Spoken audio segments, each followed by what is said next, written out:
한번 따라 하실까요? 복 있는 사람. 복 있는 사람. 구약에 복 있는 사람의 대표는 시편 1편에 나오는 사람입니다. 누가 복 있느냐 그러면 우리가 흔히 딱 떠오르는 것이 시편 1편입니다. 우리 화면을 보고 시편 1편 1절과 2절 말씀을 같이 한번 읽어볼까요? 시작. 복 있는 사람은 악인들의 꾀를 따르지 아니하며 죄인들의 길에 서지 아니하며 오만한 자들의 자리에 앉지 아니하고 오직 여호와의 율법을 즐거워하여 그의 율법을 주야로 묵상하는도다. 복 있는 사람은 안 해야 될 것을 안 하고 해야 될 것을 하는 사람이 복 있는 사람이다. 이게 시편 1편에 나오는 구약의 복 있는 사람의 대표입니다. 물론 또 행복한 사람이라고 하는 주제가 나오는 또 구약 성경의 모세오경에 가면 또 유명한 이야기도 있지만 대표적으로 들면 그렇습니다. 그러면 신약에 오면 누가 복 있는 사람일까요? 마태복음 5장에도 보면 애통하는 자는 복이 있나니 그다음에 사도행전에 보면 예수님께서 주는 것이 받는 것보다 복되도다. 복에 대한 이야기들이 많이 있습니다. 그런데 신약에 복 있는 사람의 대표는 여러분 무엇보다도 계시록 1장 3절이라고 할 수 있습니다. 같이 한번 읽어볼까요? 시작. 이 예언의 말씀을 읽는 자와 듣는 자와 그 가운데 기록한 것을 지키는 자는 복이 있나니 때가 가까움이라.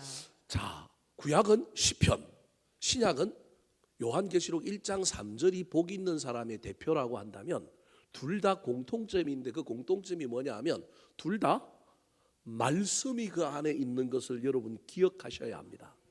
물론 요한계시록에 보면 말씀을 읽고 듣고 지키는 자 말고도 또 누가 복이 있다 그러냐 하면 주 안에서 죽은 자들이 복이 있다 그래요. 계시록 14장 13절에 보면 그런 말씀이 나와요. 또 20장 6절에 보면 계시록에 첫째 부활에 참여한 자가 뭐하다고요? 복이 있다. 천국에 들어갈 사람 첫째 부활 이 사람들이 복이 있다라는 거예요. 그런 것도 있지만 대표적으로 구약과 신약을 통틀어서 복과 관련되어서 이야기하고 있는 단어는 말씀이라고 하는 것을 염두에 두고 오늘 본문 말씀을 저와 여러분이 좀 살펴볼 수 있었으면 좋겠습니다. 오늘 본문 말씀은 사도 바울이 로마 교회에 편지를 보내면서 이방인들도 복음의 핵심인 예수 그리스도를 안 믿고 유대인들은 이미 구약 성경에 예수에 대하여 예언해놨는데도 불구하고 그 유대인들이 여전히 예수를 믿지 않고 뭘만 가지고 노느냐 하면 율법만 가지고 놀고 율법을 예수님보다 더 크게 이렇게 숭상하고 가는 이 모습에 대한 이야기를 1장, 2장, 3장에서 얘기하는 거예요. 이렇게 이야기하고 있는 이유는 뭐냐 하면 로마 교회에 편지를 보냈으니 로마 교회의 교인들은 대부분 다 이방인들이란 말이에요. 물론 그 안에 이스라엘에서 흩어져서 디아스포라 유대인들이 로마 교회 안도 있습니다. 그럼에도 불구하고 주축을 이루고 있는 사람들은 누구냐 하면 이방인들이란 말이에요. 동시에 유대인들도 이 편지를 받아보지만 왜 이런 이야기들을 하고 있느냐 하는 것은 원래 하나님은 유대인들을 들어서 하나님의 놀라운 구원의 역사를 이루려고 했는데 유대인들이 순종하지 않으므로 그 추를 누구에게 옮겼다고 지금 이야기하려고 하느냐 하면 이방인들에게 옮겼다. 그 말은 하나님은 유대인들을 버렸고 이방인들을 사용했다라고 하는 이야기가 아니라 원래부터 하나님은 유대인들을 통하여 누구를 구원하려고 했다라는 거예요.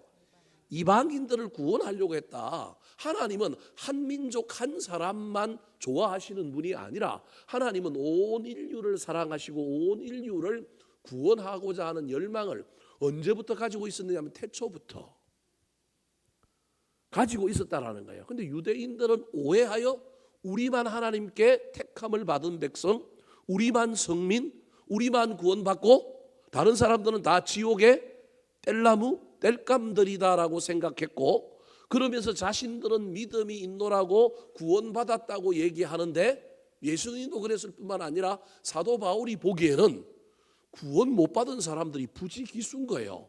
믿음의 정수, 믿음의 핵심이 아니라 엉뚱한 것을 붙들고 자꾸 씨름하는 사람들이 누구냐 하면 유대인들인 거예요. 그래서 하나님이 전략을 바꾸어서 이방인들을 씀으로 말미암아 훗날 누가 돌아오게 만들려고요?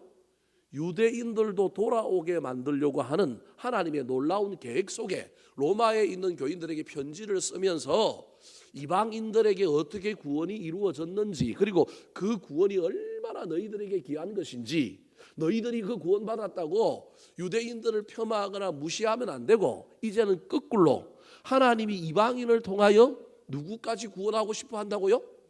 유대인들까지 구원하고 싶어 한다라는 거예요. 이걸 누가 알아야 되느냐 하면 로마에 있는 교인들이 알라는 거예요. 논리가 똑같아요. 유대인들을 통하여 이방인을 구원하려고 했는데 안 되니까 하나님이 이번엔 작전을 바꾸어서 유대인들에게 있었던 그 복음을 어디로 흘러가게 만들었냐면 이방인들에게 흘러가게 만들어서 이방인을 통하여 많은 믿는 자들이 나오고 난 다음에 그 다음에 누구도 예수를 믿게 하려고 하느냐 하면 유대인들도 예수를 믿게 하려고 하는, 다르게 이야기하면 이방인 유대인을 떠나서 우리 하나님은 누구를 들어서 사용하시든지 간에 우리 하나님의 열망, 우리 하나님의 소망은 모든 사람들이 다 주께로 돌아와 뭐 받는 거예요? 구원받는 거라는 거예요. 오늘 본문에 복이라고 하는 단어가 몇 절부터 반복돼서 나오느냐 하면 6절부터 복이라고 하는 단어가 반복되어 나옵니다. 6절에 보면 복에 대하여, 7절에도 보면 복이 있고, 8절에도 보면 복이 있도다, 9절에도 보면 뭐가 있어요? 9절은 없잖아요. 그죠? 있어요? 예, 이 복이. 이거 어떻게 찾았을까? 기가 막히네요. 그래서 6절부터 9절까지 복에 대한 이야기가 계속 나오는 거예요. 우리는 복을 소유의 개념으로 자꾸 환원해서 생각을 해요. 그리고 우리는 이 복을 좀 기복적인 측면으로 생각을 해서 예수 믿고 복 받는다라고 하는 도식을 가지고 있는데, 사도 바울이 이방인들에게 그리고 유대인들에게 복이 뭔지를 정확하게 오늘 본문을 통하여 가르쳐 주고 싶은 거예요. 그리고 그 복을 유통하는 사람이 되게 하려는 거예요. 사랑하는 성도 여러분, 오늘 본문 말씀이 좀 어려울 수 있지만 사도 바울이 얘기하는 복, 구약의 시편에서 이야기했던 복 있는 사람, 요한계시록에서 말씀을 듣고 읽고 지키는 사람이 복 있는 사람이라 그랬는데, 오늘 본문에서 또 다르게 정확하게 복 있는 사람은 이런 표현은 쓰고 있지 않지만 사도 바울이 신앙의 핵심, 신앙의 정수가 뭐냐 하면 복인데, 그 복이 우리가 생각하는 기복적인 요소와 관련된 복이 아니라 전혀 다른 복이다라고 하는 것을 말하고 있는 거예요. 그 복이 누구에게 임하였느냐 하면 너희들에게 임하였다. 이방인들에게 임하였다. 그리고 너희들은 이 복을 가지고 지금 이 복을 모르고 엉뚱한 곳에, 율법이라고 하는 곳에 코를 빠뜨리고 있는 저 유대인들에게도 너희들이 자극제가 되어, 또는 너희들을 통하여 그들도 이 복을 받았으면 좋겠다라고 말하고 있는 내용이 오늘 본문이라고 할 수 있습니다. 그런데 이 복은 소유의 개념이 아니기 때문에 조금 더 확장하면 참 예수 그리스도를 만난 사람, 복음을 소유한 사람이 가지고 있는 신앙의 태도, 삶의 가치, 삶의 중심이라고 할 수 있습니다. 자, 그렇다면 사도 바울이 말하는 복은 어떤 복일까요? 첫 번째입니다. 따라 하시겠습니다. 믿음으로 의롭게 된 사람. 믿음으로 의롭게 된 사람. 사도 바울은 누가 복 있는 사람이냐?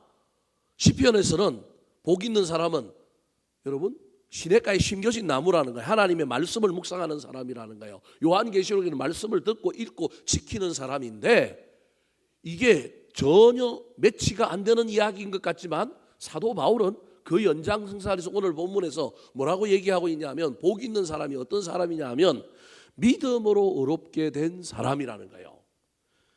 유대인들은 지금 믿음이 아니라 행위를 자꾸 이야기하는 거예요. 저와 여러분이 예수를 믿다 보면 믿음으로 예수를 믿었는데 어느 순간에 되면 헌금 얼마 하느냐, 예배 출석 얼마 했느냐, 다니엘 기도에 빠졌느냐, 새벽 기도를 나오느냐, 내가 교회에 헌신했느냐, 이건 전부 믿음의 결과인데, 결과가 아니라 이걸 자꾸 믿음으로 대체하려고 하는 경향이 저와 여러분에게 있는 거예요. 그래서 목사인 저도 교인들을 볼 때 저 사람의 마음속에 있는 믿음이 어떠하냐를 보지 않고 믿음으로 인하여 나타날 수 있는 결과를 가지고 예배 잘 드리니까 믿음 있지. 틀린 것은 아니에요. 일반적으로 맞을 가능성이 훨씬 더 많아요. 왜냐하면 마음에 있는 것이 결과로 나타난 것이기 때문에 그게 틀렸다고는 할 수는 없어요. 그런데 마음의 중심은 없이 자꾸 뭐만 만들어낼 수도 있느냐 하면 결과만 자꾸 만들어낼 수 있는 거예요. 그걸 공로주의라고 하는데 저와 여러분이 예수를 믿다 보면 자꾸 공로주의에 빠져서, 공로는 마음으로 말미암아 자연스럽게 만들어진 결과여야 되는데 성령의 9가지 열매를 맺으려면 저와 여러분이 나무가 돼야 되는데 나무는 안 되고, 좋은 나무는 안 되고 자꾸 뭐만 맺으려고 한다고요? 열매만 맺으려고 한다니. 근데 없는 열매를 갖다 붙여놓고 사과를 오려 붙여놓고 포도를 오려 붙여놓고 이렇게 저와 여러분이 신앙생활을 하면서 좋은 나무가 되는 내 신앙의 인격의 변화보다는 자꾸 무엇을 하고 있는가, 이 공로에 대하여 저와 여러분이 코를 빠뜨릴 수 있다는 거예요. 그 대표적인 것이 유대인들이 그들이 믿음으로 구원받았다라고 이야기할 때 내세우는 것이 뭐냐면 우리는 누구의 후손이다? 아브라함의 후손이다 라고 이야기하는 거예요. 왜? 아브라함은 믿음의 조상이요 믿음의 대명사이기 때문에 아브라함의 후손이라고 이야기하는 것을 통하여 우리는 뭐가 있다고 이야기하는 거예요? 믿음이 있다라고 이야기하는 거예요. 그럼 네 믿음의 내용이 뭐냐? 네 믿음의 핵심이 뭐냐라고 물으면 이들은 그냥 자연스럽게 얘기하는 게 우리가 뭘 받았다고요? 할례를 받았다라고 이야기하는 거예요. 이게 변형된 유대인들의 신앙의 모습인 거예요.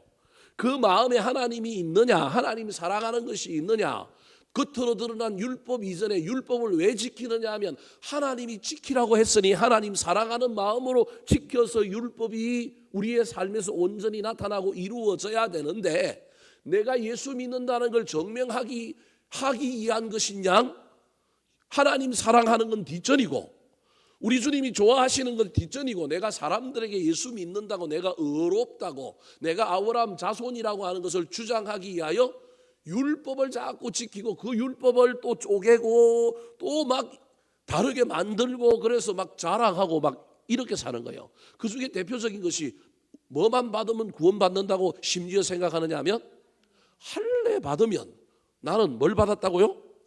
구원을 받았다라는 거예요. 사도 바울이 이걸 유대인들에게도 고쳐주고 싶을 뿐만 아니라 이 이야기를 통하여 로마에 있는 이방인들에게 진짜 복 있는 사람은 어떤 사람이냐 하면 네가 어떤 행위를 함으로 말미암아 하나님이 너 잘했다 이게 아니라 너 속에 있는 믿음 때문에 하나님이 너 정말 괜찮아, 네 믿음 보고 네가 인격이 개판이지만 네가 죄인이지만 너 구원받을 수 있어 의로 여긴다라고 하는 그 이야기를 사도 바울이 해주고 싶은 거예요. 그래서 유대인들이 그렇게 귀하게 여기는 아브라함의 예를 들면서 아브라함의 후손인 이꼴 믿음 있는 사람, 믿음 있는 사람의 믿음의 정명이 할례라고 하는 것을 뒤집어 엎기 위하여 오늘 본문에 아브라함과 조금 있다가 다윗을 동원하여 진짜 믿음이 뭔지, 진짜 복 있는 사람이 무엇인지를 설명하고 있는 내용이 오늘 본문의 내용이에요. 첫 번째 아브라함을 동원하여 뭐라고 얘기하느냐 하면 아브라함이 의롭다 함을 받았는데, 다르게 믿음이 있다라고 하는 인정을 받았는데 그가 행위로 인정을 받았느냐? 뭐 이 얘기를 하는 거예요. 행위로 인정을 받았느냐? 자, 먼저 2절을 읽고 한번 생각해 볼까요? 자, 2절 말씀 시작. 만일 아브라함이 행위로서 의롭다 하심을 받았으면 자랑할 것이 있으려니와 하나님 앞에서는 없느니라. 뭐라고 얘기하고 있습니까? 아브라함이 행위로서 의롭다 하심을 받았으면 자랑할 것이 있으려니와, 있을 텐데 그런 말입니다. 근데 있다라는 말이에요, 없다라는 말이에요? 없다라는 말이에요. 하나님 앞에서는 있다고 없다고요? 없다. 유대인들 너희들 눈에는 아브라함이 믿음 때문에 뭔가 행위를 잘한 것처럼 보이지만 하나님 앞에서는 누구 팔아먹은 놈? 아내 팔아먹은 놈. 어떤 놈? 하나님의 약속의 말씀을 믿지 못하고 종을 자기 아들로 삼으려고 했던 뭐 318명 데리고 나가서 전쟁해가지고 뭐 우리는 이런 것들이 자꾸 관심이잖아요. 소돔 왕이 나왔을 때 뭐 노획물 좀 나눠주라 하니까 너 다 가져. 뭐 이런 걸 갖고 우리는 믿음이 있다고 자꾸 착각하잖아요. 근데 하나님은 그런 건 하나도 믿음과 관련이 있다 없다? 없다. 오해하지 마십시오. 그게 믿음과 관련이 없는 건 아니지만 그게 마음의 중심이 아니라는 거예요. 우리는 아브라함의 믿음의 조상이라고 얘기할 때 자꾸 아브라함의 행위를 자꾸 따라가는 거예요. 아브라함이 어떤 신앙의 어떤 일들을 했는지를 쫓아가면서 아브라함 대단해, 아브라함 멋져, 아브라함 진짜 믿음의 사람이야 라고 자꾸 우리는 그렇게 배우고 그렇게 하는 거예요. 누굴 데리고 가요? 조카? 롯을 데리고 가요. 12장에 보면 무엇을 쫓아갔다고요? 말씀을 쫓아. 막 이러니까 아브라함의 믿음의 핵심이 뭐냐 하면 어떤 행위, 막 순종. 베델과 아이 사이에서 뭘 쌓았다고요? 단을 쌓았대요. 여러분, 막 이런 이야기들을 통하여 아브라함의 행위가 믿음의 어떤 내용의 일부분을 자꾸 차지하는 것으로 우리가 생각한다는 거예요. 여러분, 믿음이 행위와 관련이 없다라는 얘기라 제가 지금 하는 게 아닙니다. 행위와 관련이 있습니다. 그럼에도 불구하고 지금 하나님께서 이걸 완전히 뒤집어 놓으려고 이야기하는 거예요. 하나님이 아브라함에게 나타나갖고 여러분 칭찬한 게 2번 있어요. 어떤 데 칭찬을 2번 했을까요? 제일 중요한 칭찬은요, 이삭을 바칠 때 여러분 칭찬했어요. 이제서야 네가 나를 뭐 하는 줄로 아노라? 사랑하는 줄을 아노라. 근데 그 앞에 아브라함의 믿음이 있다고 인정하며 칭찬한 사건이 하나 있어요. 3절 말씀 같이 한번 읽어볼까요? 시작. 성경이 무엇을 말하느냐? 아브라함이 하나님을 믿음에 그것이 그에게 의로 여겨진 바 되었느니라. 여러분, 믿다라고 하는 단어는 1차적으로는 존재를 믿는 거예요. 그럼 저와 여러분이 하나님이라고 하는 존재를 믿어요, 안 믿어요? 믿어요. 그러면 이 정의에 하면 우리는 뭐가 있는 사람이에요? 믿음이 있는 사람이에요. 근데 2번째, 존재를 믿는 것이 아니라 뭘 믿느냐 하면 진짜 믿음은 존재를 믿는 걸 넘어서서 그분이 하신 말씀을 믿는 거예요. 무슨 말씀이 이해되십니까? 우리가 진짜 믿음이라고 할 때 하나님이라고 하는 존재를 믿는 1차적인 믿음을 넘어서서 그 다음에 저와 여러분이 믿음이 어디로 가야 되느냐 하면 하나님이 약속하신 말씀을 믿고 그 약속하신 말씀 때문에 어떤 행위를 하는 거예요. 행위가 우리의 믿음을 증명하는 것이 아니라 그 행위를 하고 있는 이유가 뭐냐 하면 뭐 하기 때문에 그 행위를 해요? 믿기 때문에. 말씀을 믿기 때문에 하는 거예요. 갈대아 우르를 떠나서 본토 친척 아비 집을 떠나라고 할 때 떠났어요. 그런데 못 믿겠는 거예요. 그래서 하란에서 뭐예요? 지체하잖아요. 가나안 땅에 왔더니 땅 주신다 그랬는데, 자손 주신다 그랬는데 이미 땅을 차지하고 있는 원주민들이 있어요. 그래서 저 북쪽 단에서부터 남방 네게버까지 내려가잖아요.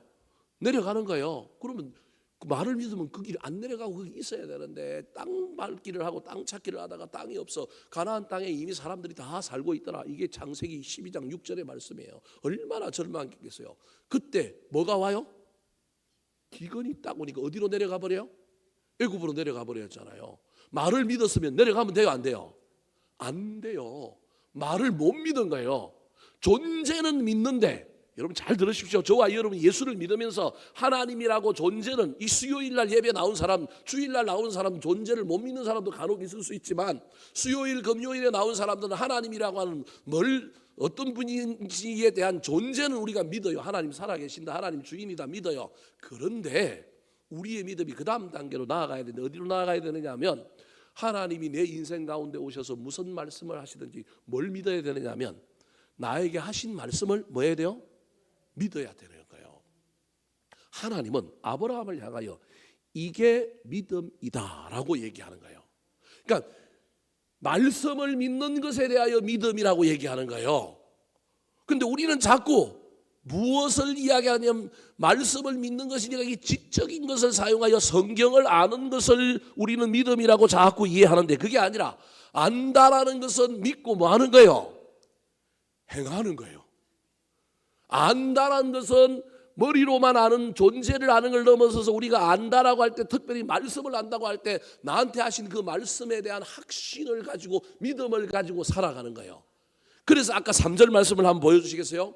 성경이 무엇을 말하느냐라고 하면서 아브라함이 하나님을 믿음에 그것이 그에게 의로 여겨진 바 되었느니라. 그럼 저게 창세기 15장 6절 말씀을 얘기하는 거예요. 하나님이 나타나 가지고 의심 가운데 있는 아브라함에게 뭐라고 얘기하면 네 자손이 하늘에 뭐같이? 별과 같이, 땅에 뭐같이? 모래와 같이 많을 것이다라고 얘기하는데, 그때 그 하나님의 약속의 말씀을 그 자리에서 그 상태로 누가 믿어요? 아브라함이 믿었어요. 그때 하나님이 나타나고 하신 말씀이 창세기 15장 6절 말씀이에요. 같이 한번 읽어볼까요? 시작. 아브라함이 여호와를 믿으니 여호와께서 이를 그의 의로 여기시고. 의로 여겼다, 믿음으로 여겼다라는 거예요. 그러니까 존재를 믿었다. 저 여호와를 믿으니까 존재라고 하는 의미로 받아들여지지만 앞에 나오는 15장 1절부터 5절까지의 내용은 하나님께서 흔들리는 아브라함에게 나타나고 약속의 말씀을 주시는 거예요. 너의 후손이, 너 염려하지 마. 지금 애 없지? 그런데 분명히 내가 이 땅을 네 자손에게 뭐 할 거다? 줄 거다. 그러면서 뭐라고 얘기합니까? 하늘에 뭐같이? 별과 같이, 땅에 뭐같이? 모래와 같이 많게 할 거다. 그래, 네가 못 믿을 것 같으니 우리 뭐 하자? 약속 맺자. 그래서 햇불 언약이라고 하는 약속을 그 다음에 맺어요. 고기를 둘로 쪼개고 탁 갈라놓고, 이게 약속 안 지키면 이 고기가 찢어진 것처럼 우리가 이렇게 될 거다. 이게 고대 중동의 약속이에요. 근데 하나님은 존재가 없잖아요. 그래서 하나님이 밤되도록 기다리게 만들어요. 밤되도록. 뭘로 지나가시려고? 횃불로 지나가면 보이잖아요. 그런데 낮에 오셨으면 좋겠는데 안 오는 거예요. 그럼 누가 자꾸 와요?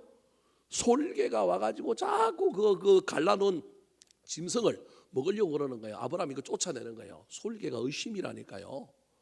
하나님이 분명히 하늘의 별과 같이 많게 하고 땅의 모래와 같이 많게 하신다고 해서 내가 그걸 믿었는데, 여러분 좋아요, 여러분 믿었는데 우리 인생 살다 보면 뭐가 찾아와요? 의심이 찾아오는 거예요. 솔개가 와가지고 자꾸 막 그러는. 근데 아브라함이 그걸 다 어떻게 해요? 쫓아요. 그리고 어둠이 찾아오니 하나님이 뭐가 되셔서? 횃불이 되셔서 그 쪼개진 그 짐승 사이로 하나님이 지나가신 거예요. 그러면서 하나님 뭐라고 하냐면, 나 이거 반드시 뭐 한다고요? 지킨다. 다르게 이야기하면 너도 말씀을 믿었으니 뭐 하라고요? 지켜라는 거예요. 그러니까 최초에 하나님이라고 하는 존재를 믿었을 뿐만 아니라 하나님의 말씀을 믿은 행위, 두 번째 믿음의 행위를 경험한 사건이 아브라함에게 이 사건이에요. 우리는 아브라함이 막 많은 일들을 하니까 갈대아 우르를 떠났으니까 그게 믿음이 있다고 얘기하지만, 그때 믿음은 온전한 믿음이 아니었어요. 그래서 하란에 가서 머물잖아요. 가나안 땅에 가라고 해서 왔잖아요. 본토 친척 아버지 집을 버리고 간 게 얼마나 위대한 행위예요. 근데 사실은 그 행위에는 믿음이 부족하거나 뭔가 2% 부족한 거였다라는 거예요. 그런데 이번 행위를 통하여 하나님이 약속의 말씀을 딱 주셨을 때 믿었단 말이에요. 그래서 하나님께서 의로 여겨주셨다라는 거예요. 재미난 이야기는 오늘 본문에서 하나님께서 사도 바울이 왜 이 이야기를 하느냐 하면, 그런데 아브라함이 이렇게 어렵다 하는 것을 처음으로 인정받은 것, 그때 우리 인생이 롤러코스터를 타니까 그 이후로도 우리가 오르락내리락하고 믿음이 있었다가 사라지기도 하고 적어지기도 하고, 그러다가 나중에 이제 이삭을 바치는 사건을 통하여 하나님이 이삭 바치라 그랬는데 믿은 거예요. 하나님의 약속의 말씀을. 무슨 약속의 말씀을 믿었냐 하면 그 전에 했던 약속, 내 아들 내 독자 이삭을 주시겠다라고 약속하신 이 말씀. 그런데 그 약속의 말씀에 이외에는 하나님의 또 다른 명령이 뭐냐면, 내일 아침 일찍 모리아산에 가가지고 사흘길 걸어가고 누구 바치라고요? 두 개의 말씀이 뭐 하는 거예요? 충돌하잖아요. 여러분, 저와 여러분의 신앙생활 가운데 이렇게 두 개의 말씀이 충돌할 때가 있단 말이에요. 여기는 바쳐라, 여기는 이삭이 네 자손이다, 네 몸에서 태어날 자손. 그래서 이삭을 받았단 말이에요. 그러면 이 두 개의 충돌할 말 가운데 우리는 무슨 말을 믿어야 할까요? 무슨 말을 믿고 해야 될까요? 순종과 믿음이 어우러진 장면이 모리아산에서 누굴 바친 거냐면 이삭을 바친 사건인 거예요. 그래서 하나님의 명령에 순종하면서도 그는 약속의 말씀을 뭐 하는 거예요?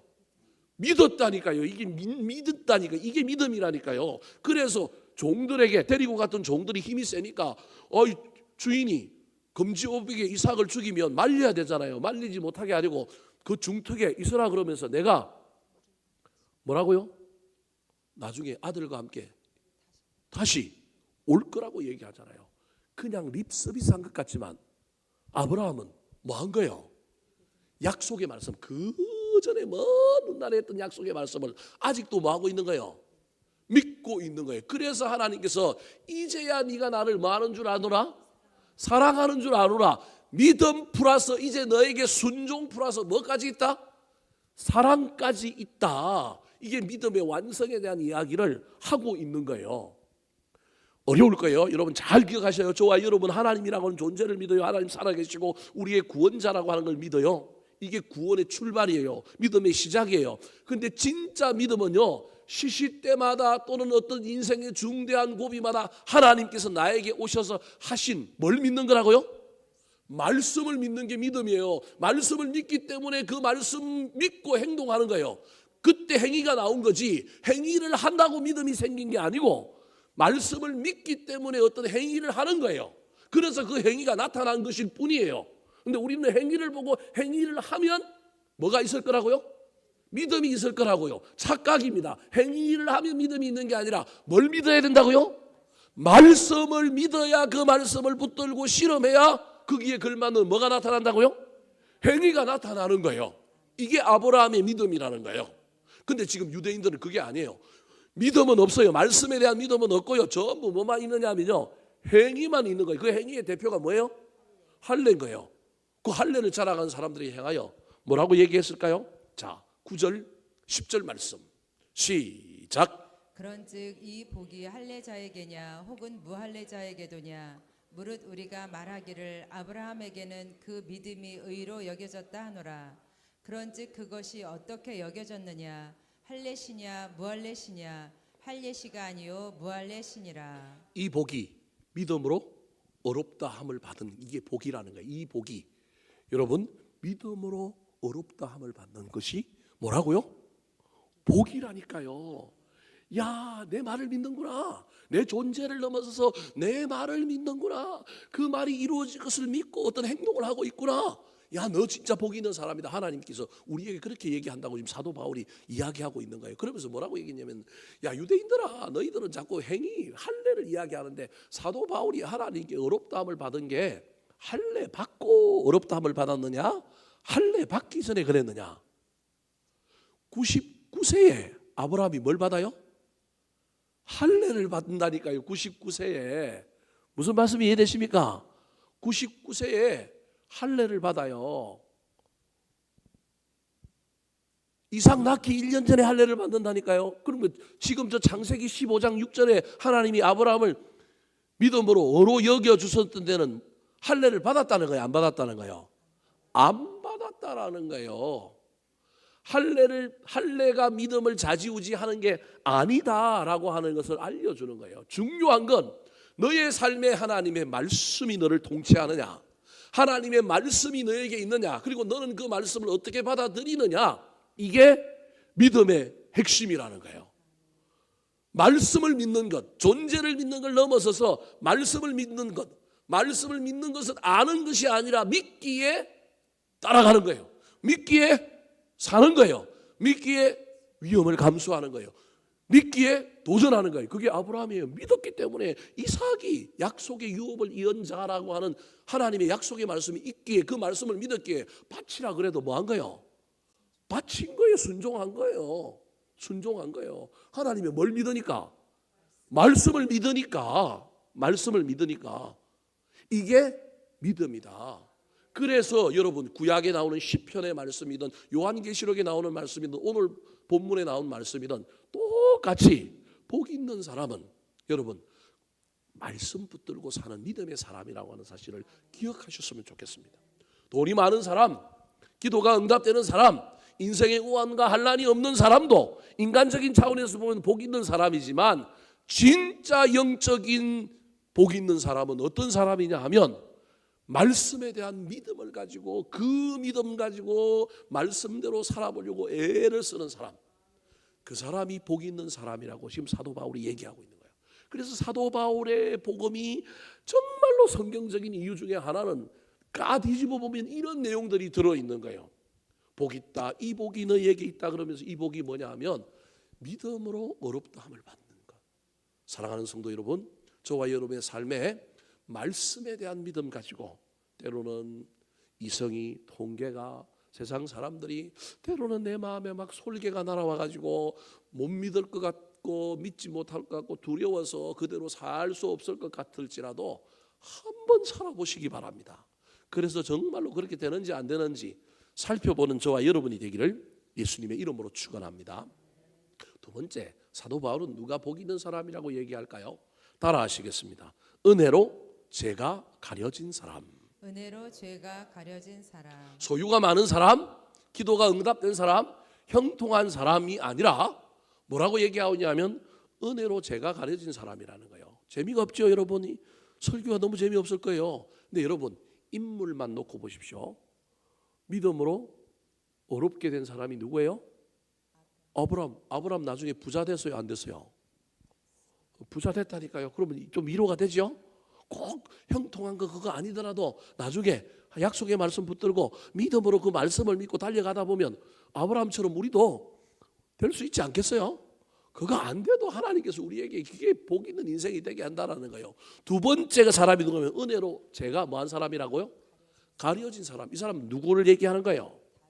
다윗을 얘기하는 거예요. 다윗도 여러분 얼마나 부자였어요. 얼마나 위대한 사람이었어요. 그 은혜로 죄가 가려진 사람도요, 세상적인 측면에서 보면 꽤 대단한 사람이니까 너무 낙심하지 말고, 복 있는 사람은 뭐가 기도가 응답되거나 뭐가 이래야 되는데 자꾸 이상한 이야기만 하네? 라고 생각하지 마시고 이 말씀을 한번 잘 붙들어 보시기 바랍니다. 오늘 본문에서 사도 바울이 은혜에 대한 이야기를 하면서 또 행위와 관련된 어떤 이야기로 시작합니다. 4절 말씀 같이 한번 읽어볼까요? 4절 시작. 일하는 자에게는 그 삭시 은혜로 여겨지지 아니하고 보수로 여겨지거니와. 어떤 일하는 사람, 일꾼이 뭘 받을 거예요? 싹을 받을 건데 이게 은혜가 아니라 뭐라고 여긴다고요? 보수, 다르게 얘기하면 당연한 것으로 여긴다는 거예요. 내가 알바를 했어. 맥도날드에서, 내가 식당에서 일을 했어. 나는 일의 대가로 월급을 받았는데 나는 이걸 당연한 것으로 여긴다라는 거예요. 이게 오늘날 세상의 이야기예요. 여러분, 이게 세상의 이야기예요. 그게 지금 틀렸다라고 얘기하는 게 아니라 이게 세상의 표준이에요. 그런데 믿는 사람은 어떤 사람이 복이 있느냐 하면 저와 여러분이 지금 처한 상황이 어떠하든지 간에 그걸 뭘로 여기는 사람이 복이 있다고요? 은혜로 여기는 사람이 복이 있다라는 얘기예요. 그 얘기를 지금 하려고 하는 거예요. 일하는 사람이 내가 쎄빠지게 노동하여 땀 흘려서 일하고 그 일한 대가로 월급을 받는 건 이게 뭐 보수지, 당연한 건 아닙니까? 그죠? 거기다가 뭘 좀 더 해주면 은혜지요. 감사하지요. 더 해주면. 근데 오늘날 자본주의 시대에 오늘날 기업하는 사람이든 뭐 하는 사람이든 저와 여러분이 전부 가지고 있는 생각은 저 논리 안에 저와 여러분이 살고 있는 거예요. 그렇기 때문에 우리의 신앙도 저 논리를 벗어나지 못할 때가 얼마나 많은지 모르는 거예요. 당연한 걸 받았는데 그게 뭐 감사해? 당연한데 내가 대가를 내가 했기 때문에 내가 치렀기 때문에 받는 건데, 그래서 여러분 저와 여러분이 이 땅에 살면서 내가 농사를 지었고 내가 열심히 일했고 그래서 내가 지금 차도 샀고 집도 샀고 뭐 이러면 하나님의 은혜가 그 안에 있어요, 없어요? 없다니까요, 여러분. 내가 신앙인인 것처럼 이야기하고 내가 신앙생활을 하고 있지만 내 인생에 일어나는 일들 가운데 저와 여러분이 전부 저 도식을 가지고 살아갈 수 있다는 거예요. 안 그런 척 하지 마세요. 저와 여러분이 다 이 논리 안에 어쩌면 다 빠져 있을 수 있어요.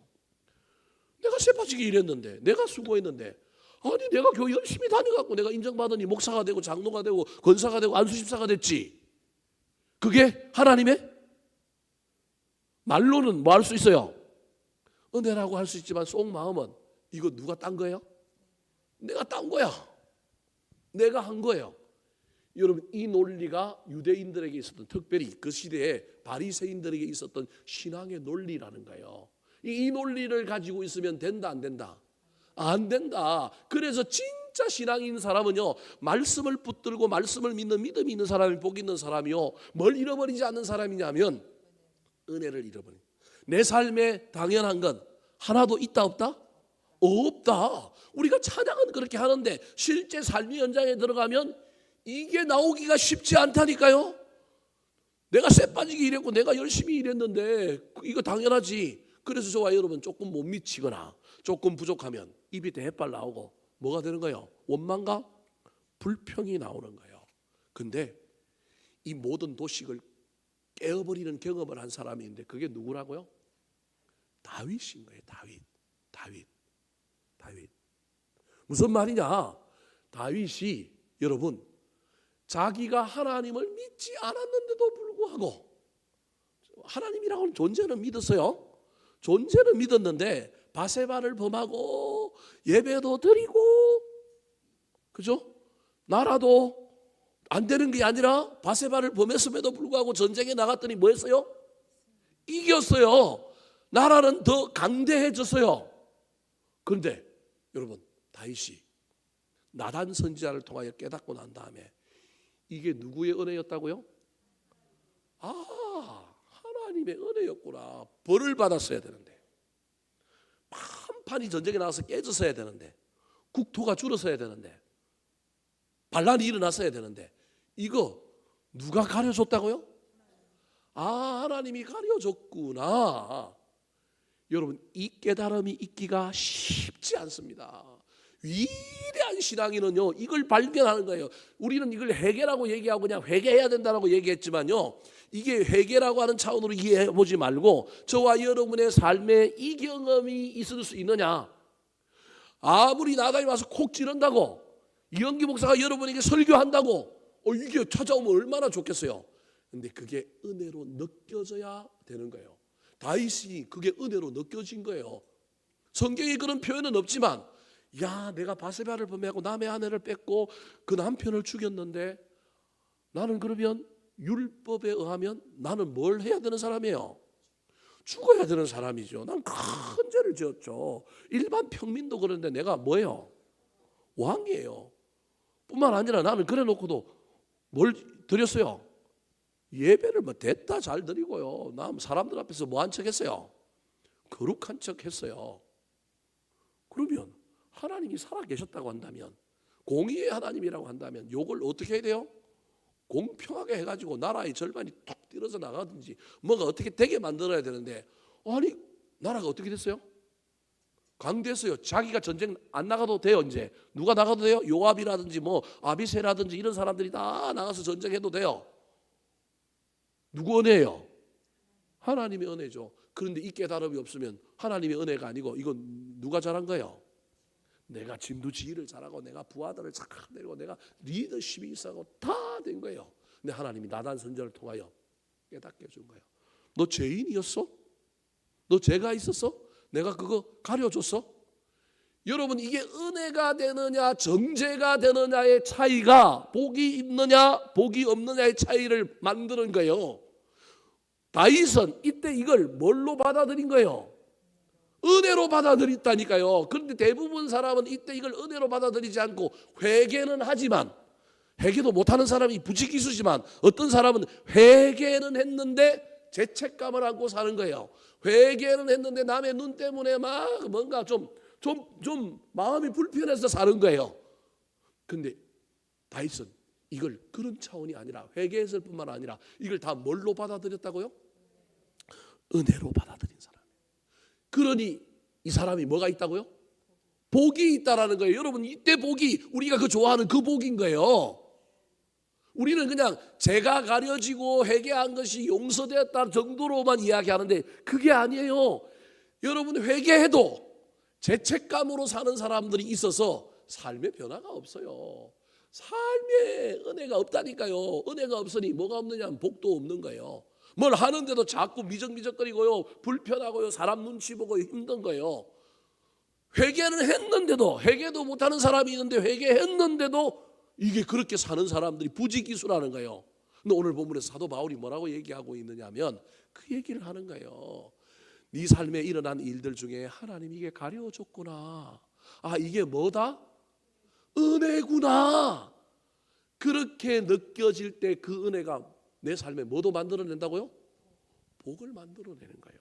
그래서 오늘 본문에 이게 죄에 대한 이야기를 하다가 갑자기 복으로 가버려요. 자, 6절 7절 말씀 같이 읽어볼까요? 시작. 불법이 사함을 받고 죄가 가려짐을 받는 사람들은 복이 있고 주께서 그 죄를 인정하지 아니하실 사람은 복이 있도다 함과 같으니라. 사랑하는 성도 여러분, 깨달아지기도 해야 되지만 회개도 해야 되지만 회개 이후에 저와 여러분이 어떤 삶으로 사느냐, 정죄감을 가지고 남의 눈치를 보면서 끄리낌으로 사느냐. 아, 하나님이 나한테 은혜를 베풀어 주셨네. 여러분, 은혜가 들어오면요 이게 부담감이 없어요. 은혜가 들어오면 여러분 어려움이 없다니까요. 저의 삶에도 하나님께서 저를 젊은 시절에 얼마나 허랑방탕하게 살게 해주셨는지 몰라요. 우리 집사람이 얘기하지 마라 그러니까 이제 안 해야지. 더 이상 하면 제 이제 체면이 깎이니까 막. 제가 저 이문동에서 외대를 다녔는데 외대 앞에 술집에 제 주민등록증이 쫙 깔려 있어요. 지금도 있을지도 몰라요. 맡겨놓고 또 만들고 맡겨놓고 또 만들고 제 인생이 그렇게 살았어요. 근데 제가 목사가 되었어도 하나님의 은혜가 나를 주장하지 않으면 제가 이 말을 할 수 있을까요? 여러분에게? 이게 나를 흔들지 못하는 거예요. 이게 나를 정죄하지 못하는 거예요. 내가 옛날에 살았던 삶이 하나님의 은혜로 말미암아 이렇게 바뀌었구나. 하나님이 여전히 나한테 이렇게 은혜를 베풀고 있구나. 목사가 됐으면 인격이 변해야 되는데 인격이 안 변하고 여전히 그런 것도 아직도 남아 있는데, 그래서 그것 때문에 때로는 막 괴로워할 때도 있지만 더 많은 경우에 부족하고 연약함에도 불구하고 하나님의 은혜가 느껴지고 그 은혜가 내 마음속에 들어오니 나는 무슨 사람이 되느냐 하면 복 있는 사람이 되는 거예요. 사랑하는 성도 여러분, 지금 여러분의 삶에 은혜가 있습니까? 은혜 있는 사람이 복 있는 사람이 되는 것을 기억하시기 바랍니다. 특별히 그 은혜를 저와 여러분이 막 잘 되는 은혜, 막 좋은 말씀 듣고 받는 은혜 이런 정도가 아니라 나의 연약함, 나의 제약, 나의 부족함이 있는데 그걸 하나님이 이렇게 그때 덮어주셨구나, 이렇게 가려주셨구나, 이렇게 봐주셨구나. 우리 하나님 대단하다 느껴지는 은혜가 저와 여러분의 삶에 넘쳐 흐르게 되기를 예수님의 이름으로 축원합니다. 마지막입니다. 사도 바울이 말하는 복 있는 삶. 복 있는 사람 어떤 사람일까요?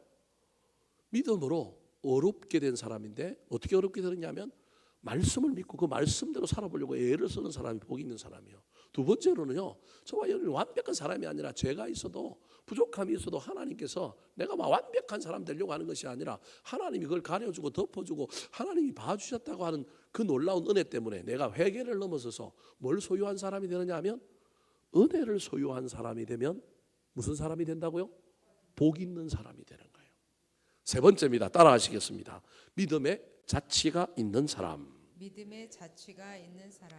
자, 여기까지 이야기하고 난 사도 바울이 또 다른 이야기를 해요. 무슨 이야기를 하고 있냐면 유대인들을 향하여도 이야기할 뿐만 아니라 이방인들을 향하여 이야기하고 있는 중에 하나가 유대인들은 아브라함이 유대인들의 조상, 믿음의 조상, 그래서 자기들을 누구의 후손이라고 영광스럽게 생각한다고요? 아브라함의 후손이라고 생각하는데 너희들이 아브라함을 알고 보면 아브라함은 유대인들의 조상뿐만 아니라 누구의 조상이라고요? 이방인들의 조상이었다라고 하는 아브라함의 삶을 조명을 해요. 자, 11절 말씀 같이 한번 읽어볼까요? 11절 시작. 그가 할례의 표를 받은 것은 무할례 시에 믿음으로 된 의를 인친 것이니 이는 무할례자로서 믿는 모든 자의 조상이 되어 그들도 의로 여기심을 얻게 하려 하심이라. 자, 그가 할례의 표를 받은 것은 99세에 할례를 받았다 그랬어요. 할례의 표를 받은 것은 무할례 시에 믿음으로 된 의를 뭐한 것이니? 인친 것이니. 여러분, 인쳤다라고 하는 말을 잘 기억하시기 바랍니다. 계약서를 썼어요. 뭘 찍어야 돼요? 도장을 찍은 것이 인치인 거예요. 그러니까 할례 때문에 믿음이 있는 것이 아니라 믿음이 있다라고 하는 것을 증명하는 것이 뭐가 된 거예요? 할례가 된 거예요. 아브라함이 믿음으로 의롭다 함을 할례 받기 전에도 받았는데 아브라함이 다시 뭘 받아요? 할례를 받았단 말이에요. 그러면 왜 그냥 할례 안 받아갖고 모든 이방인들에게 조상이 되면 되는데 왜 할례를 받았는지에 대한 설명을 하는 거예요. 둘 다에 뭐가 되기를 원하는 거예요. 하나님은 조상이 되기를 원하는 거예요. 이는 무할례자로서 모든 믿는 자의 조상이 되어 그들도 어렵게 여기심을 얻게 하려 할 뿐만 아니라 12절 읽어볼까요? 12절 시작. 또한 할례자의 조상이 되었나니 곧 할례 받을 자에게뿐 아니라 우리 조상 아브라함이 무할례 시에 가졌던 믿음의 자취를 따르는 자들에게도 그러하니라. 그러니까 아브라함은 조상인데 누구의 조상이냐면 유대인들이 알고 있는 것처럼 유대인들만의 조상이 아니라 무할례자들의 뭐예요? 조상인 거예요. 이방인들의 조상인 거예요. 유대인들은 자꾸 이것만 생각하는 건데 하나님은 아브라함의 인생에 믿음으로 어렵다 인정하신 걸 할례 전에 함으로 말미암아 하나님이 의도적으로 할례 안 받아도 아브라함의 후손이 아브라함의 자손이 될 수 있다. 그래서 아브라함은 누구에게든지 뭐예요? 조상인 거예요. 그러면 왜 하나님께서 아브라함을 조상으로 삼았느냐? 모든 사람 할례자든 무할례자든지 간에 아브라함의 믿음에 뭘 따라오게 하려고? 자치를 따라오게 하려고 했다라는 거예요. 그러니까 어떤 사람이 복이 있는 사람이냐? 왜 아브라함이 그렇게 위대하다고 이야기하고 모든 사람에게 추앙받느냐? 유대인들은 자기들에게만 추앙받고 자기들의 조상이라고 얘기하는데 사도 바울은 아니다. 아브라함은 모든 믿는 자들의 뭐라고요? 조상이다. 모든 믿는 자들의 조상이다. 아브라함은 모든 사람들이 따라가야 할 자치를 뭐냐면 남겨놓은 사람이다. 다르게 얘기하면 어떤 사람이 복이 있는 사람이냐면 누군가가 따라오게 만드는 사람. 우리는 소유가 많은 사람이 아니고요. 누군가에게 정면교사가 되는 사람. 걸림돌이 아니라 누군가에게 디딤돌이 되는 사람. 다르게 얘기하면 나로 말미암아 누군가가 예수 믿으면 그 사람은 복 있는 사람이라는 거예요. 아브라함에 대한 이야기를 하면서 그 얘기를 하는 거예요. 그러면서 지금 이 편지를 받고 있는 로마인들에게 너희들도 믿음의 조상 아브라함처럼 믿음의 자취를 남기면 따라오는 사람이 있으므로 너희들도 제2의 아브라함이 될 수 있고 너희들은 아브라함의 후손이다. 유대인들아 너희들이 아브라함 후손이라고 얘기하면 내가 보기엔 후손 아니다. 너희들은 뭘 못 남기고 있기 때문에 자취를 못 남기고 있기 때문에 그렇다라고 지금 이야기하고 있는 거나 마찬가지라는 것입니다. 그래서 하나님은 이 땅에서 저와 여러분이 뭘 남길 것인지에 대하여 고민하라는 거예요.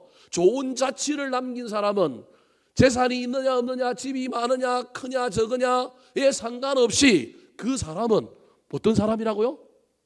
복 있는 사람이라니까요. 복 있는 사람. 진짜 복 있는 사람은 자취를 남겨놓으면 돼요. 특별히 무슨 자취? 믿음의 자취. 이 믿음의 자취가 저와 여러분에게 있느냐 없느냐. 사랑하는 성도 여러분, 단순히 가족들에게 대를 이어서 신앙을 물려주는 이야기, 뭐 그것도 믿음의 자취지요. 그걸 넘어서서 내가 속한 한 공동체 안에서 누군가가 나를 보고 믿음을 키우고, 누군가가 나 때문에 신앙에 입문하고, 누군가가 나 때문에 헌신과 봉사에 대한 새로운 결단을 하고 따라올 수 있다면 여러분 그 사람은 분명히 뭐 있는 사람이라고요? 복 있는 사람입니다. 사랑하는 성도 여러분, 세상은 소유가 어떠하냐, 무엇을 많이 했느냐, 어떤 업적을 이루었느냐를 가지고 복이라 이야기하지만 오늘 사도 바울은 너 믿음 있으면 복 있는 사람이야. 근데 그 믿음은 어떤 믿음이냐 하면 하나님이라고 하는 존재를 하는 걸 넘어서서 하나님이 시마다 때마다 너한테 말씀하실 때 너 그 말씀을 한번 믿고 그 말씀대로 도전하고 한번 살아봐. 이게 무슨 사람이라고요? 복 있는 사람이라는 거예요. 두 번째로는 은혜가 있느냐 없느냐, 특별히 하나님의 은혜가 느껴지는 것, 내가 완벽하게 살아가고 내가 율법을 다 지키고 이게 아니라 좀 넘어지기도 하고 자빠지기도 하고 인격에 문제가 있고 때로는 내가 자식들에게도 실수하기도 하고 때로는 완벽한 인간이 어디 있어요. 그런데도 불구하고 하나님이 나의 그 어떠함에도 불구하고 하나님이 은혜로 뭘 해주셨다는 걸 느껴질 때, 그래서 그 은혜가 나한테 확 살아있을 때 나는 어떤 사람이라고요? 복 있는 사람. 더 나아가서 나의 삶에 그 놀라운 믿음과 그 놀라운 은혜를 가지고 내 삶에 어떻게 하면 자취를 좀 남겨볼까 애를 쓰는 가운데 때로는 뭐 삐뚤삐뚤 가서 그 자취가 아름답지 못할지라도 그래도 그거 보고 야, 그분 참 멋있었다. 아, 나 그 사람한테 도전받았다. 저 사람 때문에 내가 그래도 신앙을, 그래도 어떤 일에 대해 내가 헌신과 봉사를 이루었지라고 고백할 수 있는 사람들이 나타나는 저와 여러분이 되기를 예수님의 이름으로 축원합니다. 한번 따라 하실까요? 복 있는 사람, 복 있는 사람, 믿음으로 의롭게 된 사람, 믿음으로 의롭게 된 사람, 은혜로 죄가 가려진 사람, 은혜로 죄가 가려진 사람, 믿음의 자취가 있는 사람. 믿음의 자취가 있는 사람.